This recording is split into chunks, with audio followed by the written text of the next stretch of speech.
Hello, everybody, and welcome to the 8th episode of the Overly Sarcastic podcast. Very, very exciting.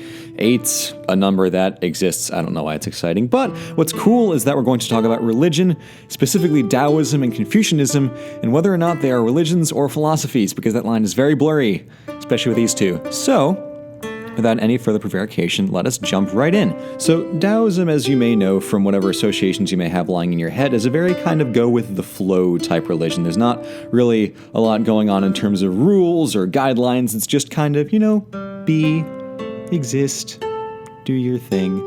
So, if you actually read the Daodejing, which is a very, very short book, it is like maybe a half-hour read if you're going slowly, but I encourage you all to read it because it's very nice read, very pretty poetry. The main idea here is that there is the Tao, there's the way in which you should be living your life and existing in the world, and there aren't a lot of rules to it, but it encourages you to be harmonious with nature and not set up barriers between yourself and the natural world, which itself was created by the Tao. The Tao is the way, but the Tao is also all of life. There's the saying in the Daodejing that the Tao created the one created the two created the three, and the three created the 10,000 living things, which I know is a bit of a jump between 3 and 10,000, but bear with me. The Tao is everything, but the Tao is also the way, so to be with everything and follow the way of everything, you have to be one with nature, and that means being super chill and having basically no rules.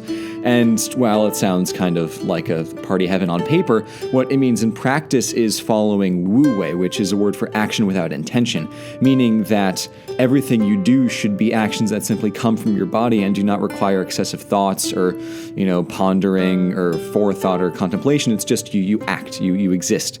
So the prime example is water. Water does a ton of stuff. It flows, it erodes, it gives life, it does this and this and this and that, but it doesn't have a conscience. Nature doesn't think, it just does. So to be one with nature and follow the way of nature, you have to have no overthought in your mental processes. You should just go and do, live. It's like being a very small infant. You don't have any thought that goes into what you do, you just exist. And you eat and you drink, you get tired, you go to sleep for a little bit, you wake up, you run around, you just do. So it's kind of like the Joker in The Dark Knight minus all the evil, So one of the other main tenets of Daoism is the idea of yin-yang. So you've probably seen this, everywhere. And it's harmony by way of opposites. So there's yin and there's yang, there's darkness, there's light, there's hard, there's soft, there's high, low, everything back and forth, total opposites. Conceptually, it's all nice and pretty because there's harmony in being and non-being, but in practice, being and non-being are essential to coexist. So say you have a cup. Its structure lies in its being, the fact that there is a cup there that can hold water, but its use lies in its non-being. So if the cup was just a cylinder, it would not be useful at carrying water or drinking out of it. But if the cup is a cylinder that's hollowed out and contains non-being, then it's useful for being an actual cup that you can drink out of. Similarly with a room, the room's structure lies in its existence, the walls, the ceiling, and the floors, but its use lies in the fact that it's empty inside.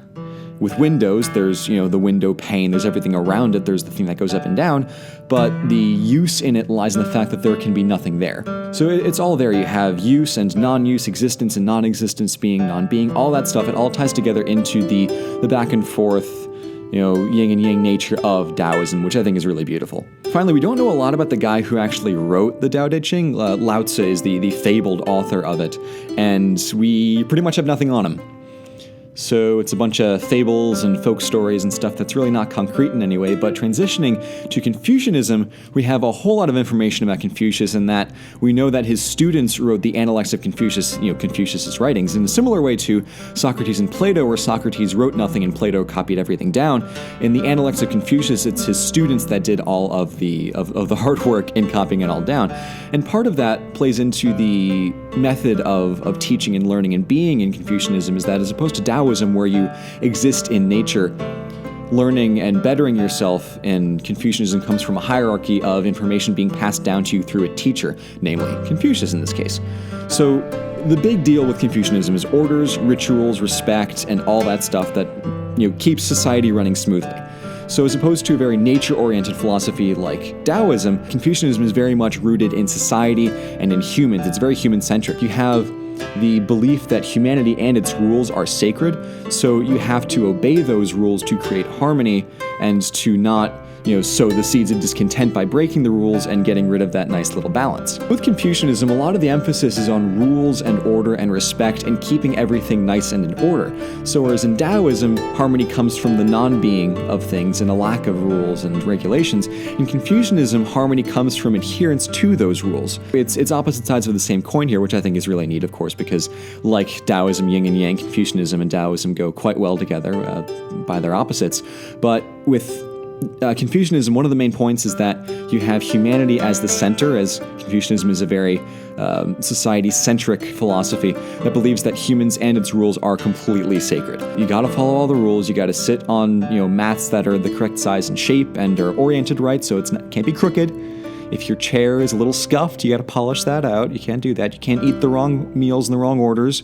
You have to wear your clothes the right way. It's very, very strict and might seem binding and maybe oppressive at first to follow all these rules, but in a way it is liberating to be in a system where you don't have to make all those decisions, that the rules tell you what to do, and you can follow along with society and be part of the giant machine. So if you're averse to the whole, big brother, follow all the rules or you will be exterminated thing, which is a little bit far for Confucianism, I think it might not be for you, but for those people who like harmony through constancy and a schedule that never changes in the same routine all the time, I think Confucianism is really great because, just follow the rules and you're good. It's pretty easy, actually. Part of following the rules is that Confucianism has the belief that to better society at large, the first thing you have to do is to better yourself.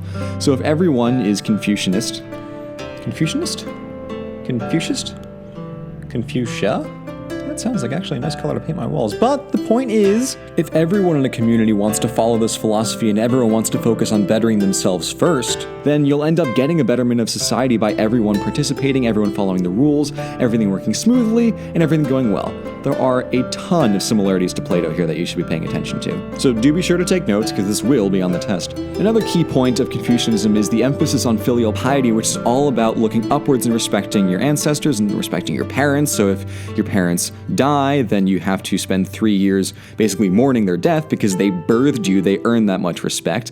And parents exist to be taken care of by their children, so that when you have children, you'll be taken care of, so you kind of, pay your dues now and get the benefits later. And finally, in Confucianism, as opposed to Daoism, where the way comes from existing within nature and not following rules, the way comes from study and from, obeying the rules and learning from your teachers, like Confucius, and not necessarily following nature, because nature doesn't have any rules for you, but by conforming to society and being a human in a group of people, as opposed to being a living, existing thing within the broader context of nature.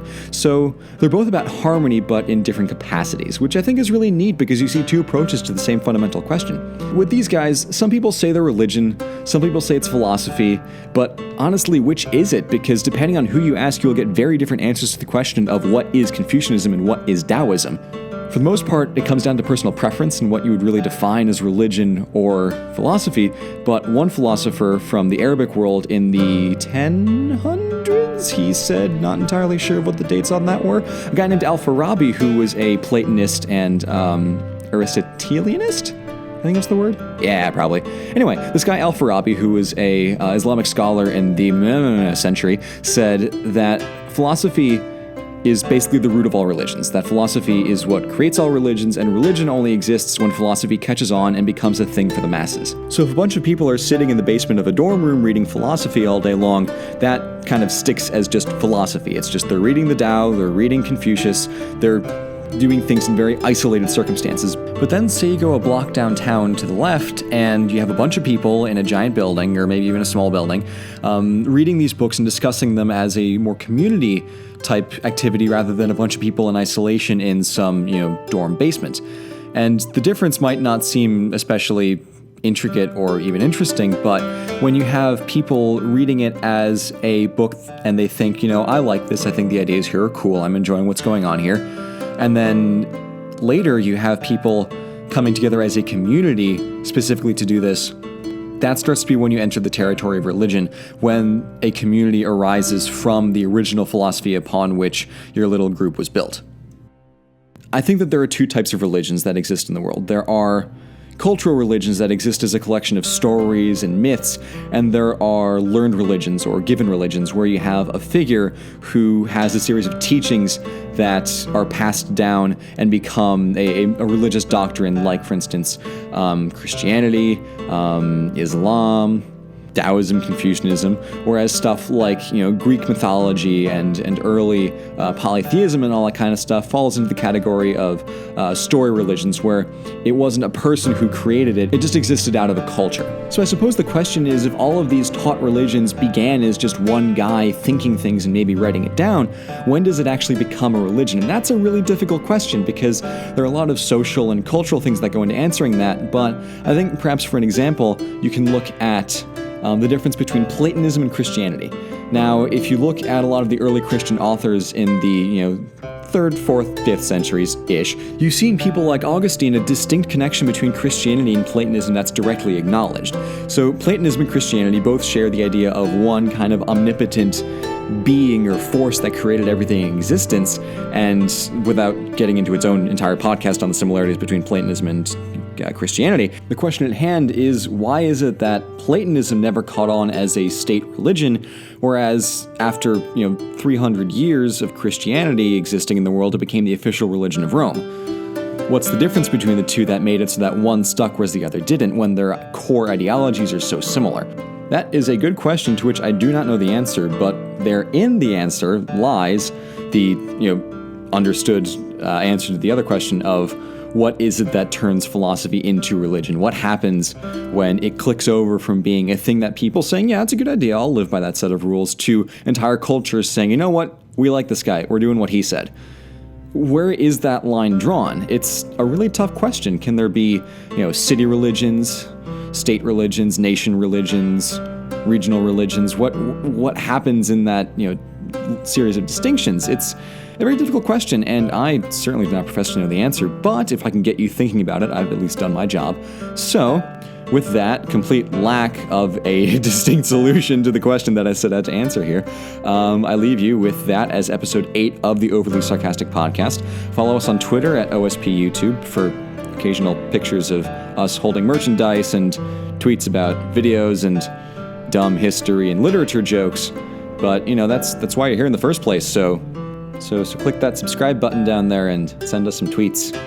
And speaking of Twitter, on Twitter we are, as I said, showing off a ton of cool merchandise, which we'll be unleashing upon the world soon, very, very soon, perhaps for a special milestone of the 10,000 subscribers variety. The Dao gave birth to 1, then to 2, then to 3, and then 10,000 subscribers. But anyway, yes, so that will happen then, so look forward to that. And with that, I bid you adieu. Have a lovely day, and I hope you enjoyed this episode of the Overly Sarcastic Podcast.